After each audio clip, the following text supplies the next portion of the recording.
हाय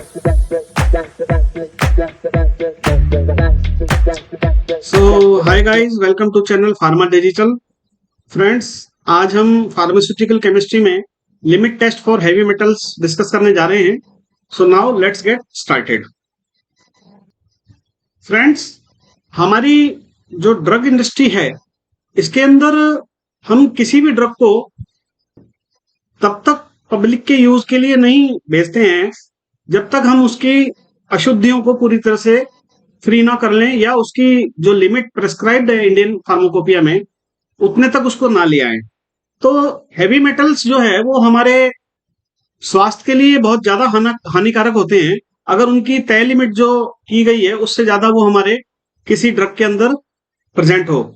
तो इनमें कुछ एलिमेंट्स हैं मेटल्स के, जैसे कि कोबाल्ट, मैंगनीज, बिस्मथ, प्लम्बम यानी कि लेड, स्ट्रीबियम यानी कि एंटीमनी, कॉपर, मोलिब्डेनम या अर्जेंटम यानी कि सिल्वर, कैडमियम और एक्सेट्रा।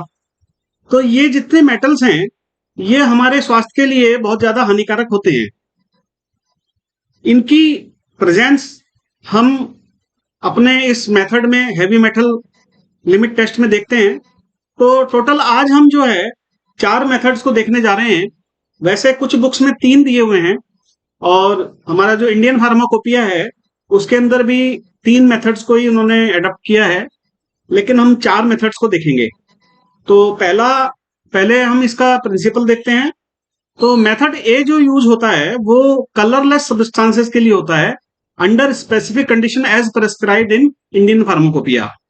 तो इन कलरलेस सब्सटेंसेस को जब हम हाइड्रोजन सल्फाइड के साथ एसिडिक मीडियम में रिएक्ट करवाते हैं तो हमें मेटल सल्फाइड के तौर पर एक प्रोडक्ट मिलता है जो कि ब्राउन कलर प्रोड्यूस करता है। उसके बाद नेक्स्ट जो प्रिंसिपल है वो मेथड बी के लिए है। ये मेथड होता है कलर्ड सब्सटेंसेस के लिए।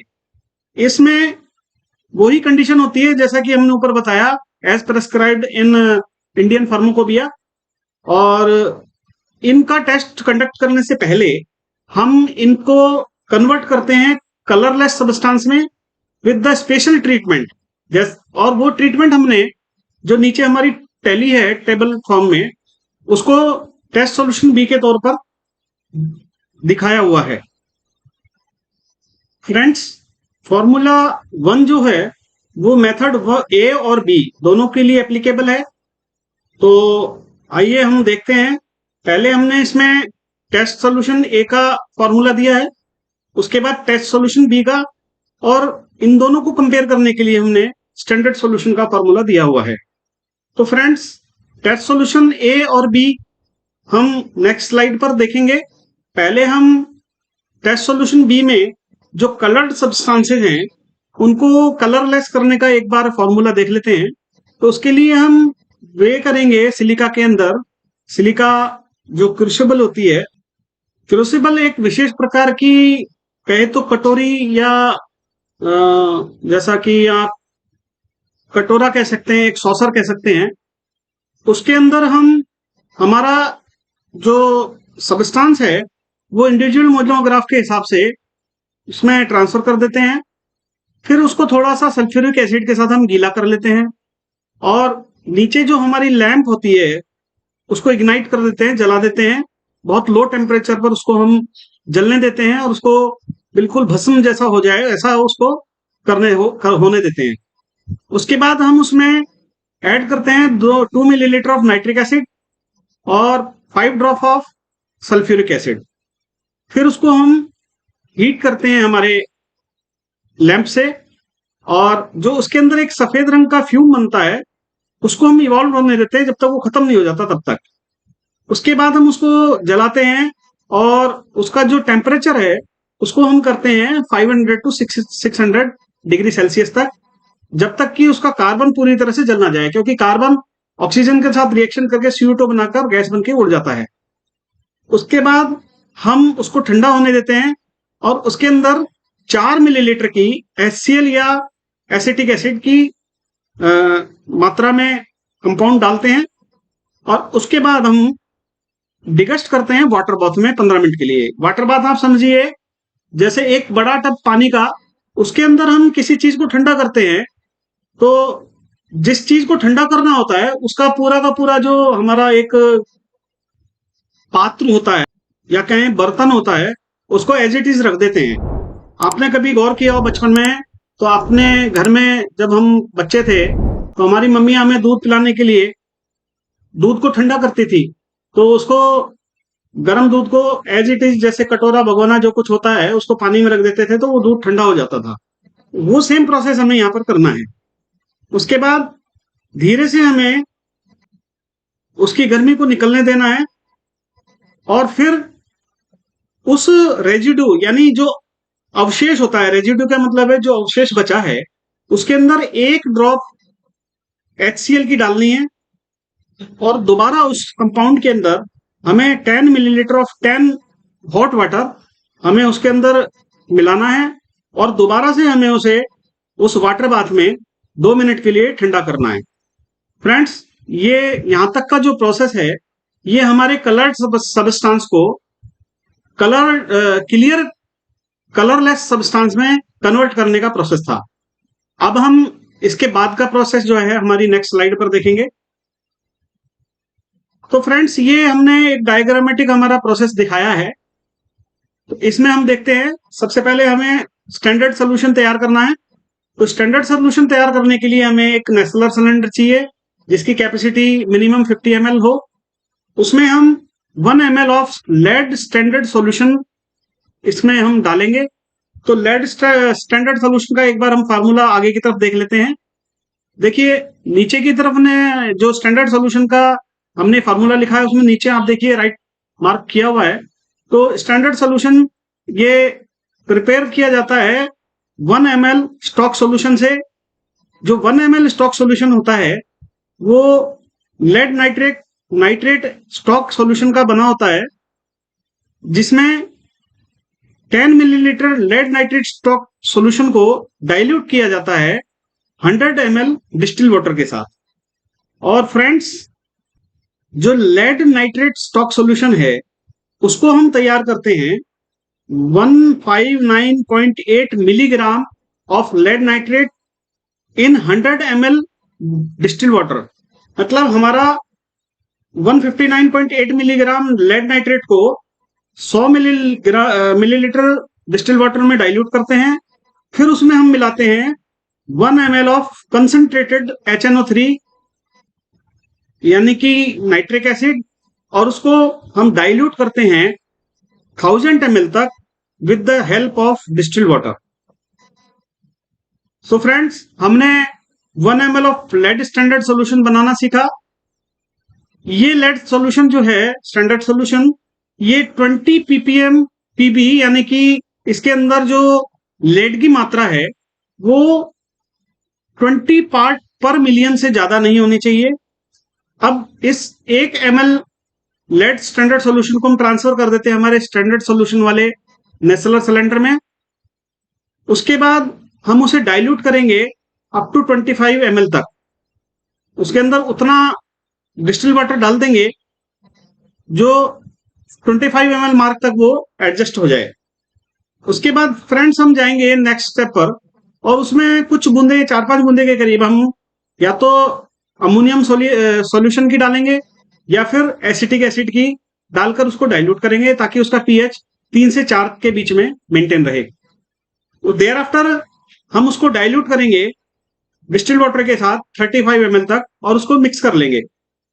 फ्रेंड्स, उसके बाद हम उसमें मिलाएंगे 10 ml ऑफ हाइड्रोजन सल्फाइड यानी कि H2S।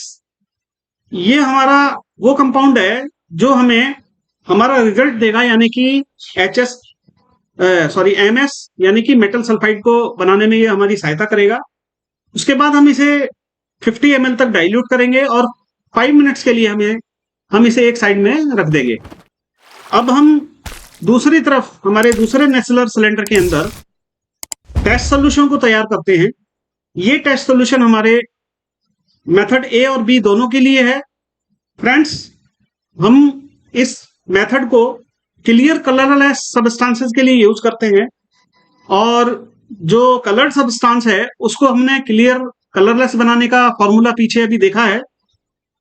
तो फर्स्ट स्टेप में हम दोनों के अंदर जो हमारा सैंपल या टेस्ट सॉल्यूशन है उसको 25 ml या फिर जो इंडिविजुअल मोनोग्राफ में दिया हुआ है उसको ट्रांसफर कर देंगे हमारे टेस्ट सॉल्यूशन वाले नेस्लर सिलेंडर में। फ्रेंड्स, इसके बाद जो स्टेप्स हैं 2 to 8 वो सेम एज इट इज हैं जैसा कि हमने स्टैंडर्ड सॉल्यूशन में अभी देखा है। तो आप किसी भी एक सॉल्यूशन का पूरा स्टेप याद कर ले और दूसरे का आप फर्स्ट स्टेप याद कर ले, वो सेम स्टेप आप फॉलो कर सकते हैं। फ्रेंड्स, दोनों सॉल्यूशन तैयार होने के बाद अब हम उनको ऑब्जर्व करेंगे और देखेंगे कि इनमें किसका कलर डार्क है। अगर स्टैंडर्ड सॉल्यूशन का कलर सैंपल या टेस्ट सॉल्यूशन से ज्यादा है तो हमारा टेस्ट सॉल्यूशन पास हो जाएगा, और अगर हमारा सैंपल या टेस्ट सॉल्यूशन स्टैंडर्ड सॉल्यूशन से ज्यादा डार्क है तो हमारा टेस्ट या सैंपल सॉल्यूशन फेल कर जाएगा। फ्रेंड्स, यहां पर आपको एक बात बताना जरूरी है कि जो हमारा ये लिमिट टेस्ट होता है ये सेमी क्वांटिटेटिव या सब क्वांटिटेटिव भी कह सकते हैं इसको, ये सब क्वांटिटेटिव होता है और इसका मतलब ये है कि हम इसका जो रिजल्ट मिलता है हमें उसको हम किसी बैलेंस के ऊपर मेजर नहीं कर सकते, उसका वे नहीं कर सकते, केवल हम इसको हमारे एक्सपीरियंस हमारे स्किल के आधार पर ऑब्जर्व कर सकते हैं, जज कर सकते हैं। तो फ्रेंड्स, ये हमारा जो मेथड था ए और बी का ये हमने देखा। नेक्स्ट हम सी और डी की तरफ चलते हैं। फ्रेंड्स, हमारा जो नेक्स्ट मेथड है वो मेथड सी, उसका प्रिंसिपल देख लेते हैं एक बार। तो इसका प्रिंसिपल है जो हमारा सब्सटेंस होता है उसको हम सोडियम हाइड्रोक्साइड के साथ डिसॉल्व करते हैं और उसका रिएक्शन कराते हैं हम सोडियम सल्फाइड के साथ in the presence of alkali medium. तो हमें ये मेटल सल्फाइड के तौर पर दे देता है और साथ में हमें 2 मोल ऑफ सोडियम के मिलते हैं। इसका कलर भी हमारा डार्क मिलता है हमें। तो फ्रेंड्स, एक बार हम इसका डायग्राम की मदद से प्रोसीजर देख लेते हैं। तो फ्रेंड्स, ये हमारा मेथड है। पहले हम स्टैंडर्ड सॉल्यूशन लेंगे। तो स्टैंडर्ड सॉल्यूशन बनाने के लिए हमें नेस्लर सिलेंडर चाहिए और उसकी कैपेसिटी 50 ml मार्क तक हो। सबसे पहले हम 1 ml लेड सॉल्यूशन, जो कि हमने पहले डिस्कस किया है ए और बी में, 20 ppm तक की लेड कैपेसिटी वाला होना चाहिए। उसका 1 ml हम ट्रांसफर करेंगे हमारे नेस्लर सिलेंडर में, जो कि स्टैंडर्ड सॉल्यूशन वाला नेस्लर सिलेंडर है। और उसके बाद हम उसको 5 ml dilute sodium hydroxide solution यानी कि NaOH के साथ मिलाएंगे और उसके बाद हम उसको 50 ml मार्क तक डिस्टिल वाटर के साथ डाइल्यूट कर देंगे। इसके बाद 5 ड्रॉप हम डालेंगे सोडियम सल्फाइड की और मिक्स करने के बाद इसको हम 5 मिनट के लिए एक तरफ रख देंगे। दूसरी तरफ अब हम आएंगे तो टेस्ट सॉल्यूशन हमारा तैयार करेंगे हम। टेस्ट सॉल्यूशन तैयार करने के लिए हमें 25 ml ऑफ जो हमारा सॉल्यूशन है उसको ट्रांसफर करना होता है, या फिर जो इंडिविजुअल मोनोग्राफ में दिया हुआ है मोनोग्राफ में वो उतनी मात्रा हमें इसमें डालनी होती है। और फ्रेंड्स, उसके बाद जो हमारे स्टेप्स हैं वो सेम है जो कि स्टैंडर्ड सॉल्यूशन वाले हैं, इसलिए आप किसी भी एक स्टैंडर्ड सॉल्यूशन के स्टेप को याद कर लें और दूसरे में उसको अप्लाई कर दें। फ्रेंड्स, दोनों को तैयार होने के बाद हम इनका ऑब्जर्वेशन करेंगे। हमारा अगर स्टैंडर्ड सॉल्यूशन सैंपल सॉल्यूशन से ज्यादा डार्क है तो हमारा टेस्ट सॉल्यूशन पास हो जाएगा, और अगर हमारा टेस्ट सॉल्यूशन स्टैंडर्ड सॉल्यूशन से ज्यादा डार्क है तो हमारा टेस्ट सॉल्यूशन इस लिमिट टेस्ट को फेल कर जाएगा। सो फ्रेंड्स, इसमें भी सेमी क्वांटिटेटिव वाली पॉलिसी है, वो रूल इसमें भी एप्लीकेबल है। तो आपको पहले बताया, आप उसको ध्यान रखें। अब हम चलते हैं हमारे नेक्स्ट डी मेथड की ओर। तो फ्रेंड्स, हम दोबारा हमारे इस स्लाइड पर आए हैं। ये मेथड डी के लिए है। तो डी के लिए हमने इसका जो फॉर्मूला है वो टेबुलर फॉर्म में दिया है। इसका प्रोसीजर हम डायग्राम पर देखते हैं। तो हमारे मेथड डी के लिए ये डायग्राम है। इसके लिए सबसे पहले हम स्टैंडर्ड सॉल्यूशन तैयार करेंगे। तो स्टैंडर्ड सॉल्यूशन तैयार करने के लिए हमें चाहिए 2 ml of lead standard solution, और वो भी 20 ppm वाला होना चाहिए। उसके बाद हम इसे डाइल्यूट करेंगे up to 25 ml mark with the help of distil water, और उसके बाद हम इसमें कुछ ड्रॉप्स डालेंगे एसिटिक एसिड या अमोनिया सॉल्यूशन की, जिससे कि इसका जो पीएच है वो 3 to 4 मेंटेन रहे। उसके बाद इसको हम डाइल्यूट कर लेंगे 40 ml मार्क तक। देयर आफ्टर उसमें हम 2 ml ऑफ एसिटेट बफर 3.5 वाला उसको डालेंगे और इसको अच्छे से मिक्स कर लेंगे। उसके बाद हम इसमें डालेंगे 1.2 ml ऑफ थायोएसिटामाइड रिएजेंट।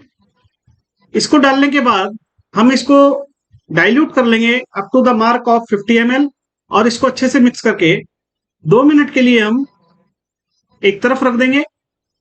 अब नेक्स्ट हम आएंगे हमारे टेस्ट सॉल्यूशन की तरफ।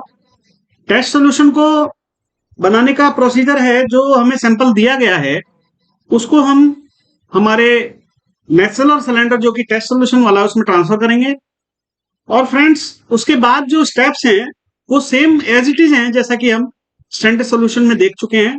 तो आप उसको यहाँ एज इट इज नोट कर सकते हैं और उसको कॉपी कर सकते हैं इसमें। फ्रेंड्स दोनों सॉल्यूशन होने के बाद हम उनका ऑब्जर्वेशन करेंगे एक व्हाइट बैकग्राउंड पर, और उसमें देखेंगे अगर हमारा स्टैंडर्ड सॉल्यूशन टेस्ट सॉल्यूशन से ज्यादा डार्क है तो हमारा टेस्ट सॉल्यूशन पास हो जाएगा लिमिट टेस्ट में, और अगर हमारा टेस्ट सॉल्यूशन स्टैंडर्ड सॉल्यूशन से ज्यादा डार्क है तो हमारा टेस्ट सॉल्यूशन इस लिमिट टेस्ट को फेल कर जाएगा। सो फ्रेंड्स जो हमारा ये लिमिट टेस्ट है ये भी सेमी क्वांटिटेटिव होता है, तो आप इसको याद रखें। फ्रेंड्स जो हमारा मेथड डी है उसका प्रिंसिपल एक बार देख लेते हैं हम। तो जो हमारा मेथड डी है वो कलर्ड सब्सटेंसेस के लिए होता है, और अगर हमारे किसी कंपाउंड में मेटल की इंप्योरिटी होगी तो उसमें हम जब इसको थायोएसिटामाइड के साथ एसिडिक मीडियम में रिएक्ट करवाएंगे तो ये ब्राउन कलर प्रोड्यूस करेगा। सो फ्रेंड्स आज हमने हमारे हैवी मेटल्स को बहुत शॉर्ट में देखा। मुझे उम्मीद है आपको ये लेक्चर अच्छा लगा होगा। अगर आपको ये वीडियो अच्छा लगा तो आप इसे शेयर करें, लाइक करें, सब्सक्राइब करें और हमें कमेंट लिखें। Thank you.